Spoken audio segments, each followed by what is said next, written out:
Le coefficient de corrélation linéaire, ça se trouve être un nombre qui va nous aider à quantifier l'intensité de la corrélation. Donc, s'il y a un fort lien, le coefficient de corrélation va se rapprocher de 1 ou moins 1. Si le lien est très faible, il va se rapprocher de 0. Alors, le coefficient de corrélation va être en fait un nombre qui nous permet de quantifier l'intensité de la corrélation linéaire. Et il va être dans l'intervalle moins 1 à 1. Donc, il ne peut pas être plus grand que 1, il ne peut pas être plus petit que moins 1. Il est vraiment concentré entre moins 1 et 1. Donc, on l'appelle le coefficient de corrélation linéaire. Pour être capable de le calculer, alors, ce qu'on fait, c'est une estimation à partir du nuage de points. Alors, la première chose, la première étape, c'est vraiment de construire le nuage de points, si ce n'est pas déjà fait. Ensuite, une fois que le nuage de points est dessiné, ce qu'on fait, c'est qu'on fait un rectangle qui va englober tous les points significatifs, c'est-à-dire tous les points qui ne sont pas des données éloignées ou aberrantes. En fait, cette méthode-là, on l'appelle la méthode du rectangle, étant donné parce qu'on utilise un rectangle. Ensuite de ça, une fois que le rectangle est dessiné, on va se servir de la formule ici. Donc, R est égal à plus ou moins 1 moins la mesure du petit côté sur la mesure du grand côté, afin de trouver le coefficient de corrélation linéaire. Donc, c'est une approximation parce que le rectangle n'est jamais parfait. On aurait un coefficient de corrélation linéaire qui est réel si on le faisait avec une calculatrice graphique ou un outil technologique.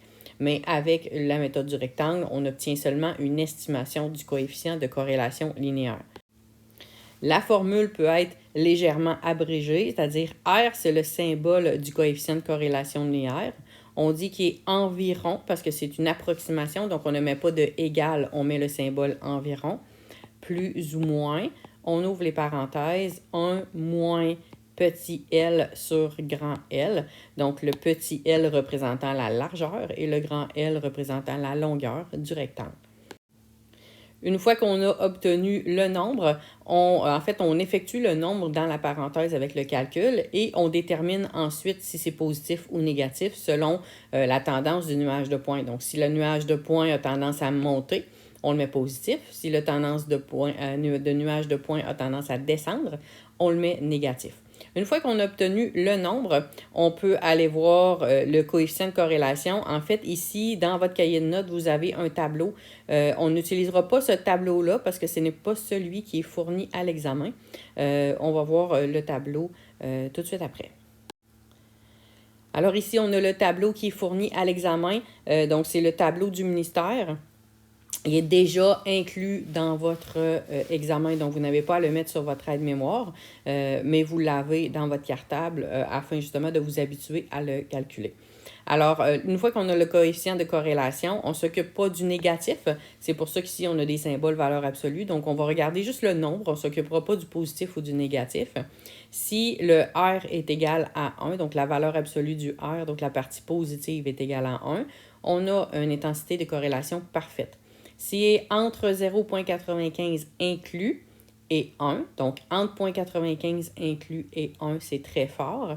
Entre 0,85 exclus et 0,95, en fait 0,85 inclus et 0,95 exclus, on a une corrélation forte.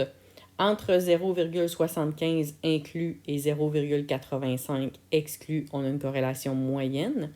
Entre 0,5 inclus et 0,75 exclus, on a une corrélation faible.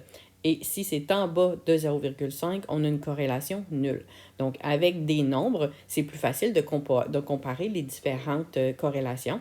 Donc, à savoir s'il y a un lien ou pas entre deux variables.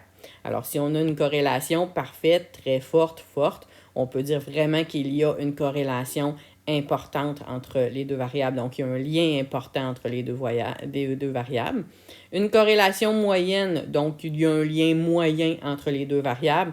Faible et nul, on peut dire qu'il n'y a pas de corrélation. Donc, il n'y a pas de lien entre les deux variables qui sont étudiées.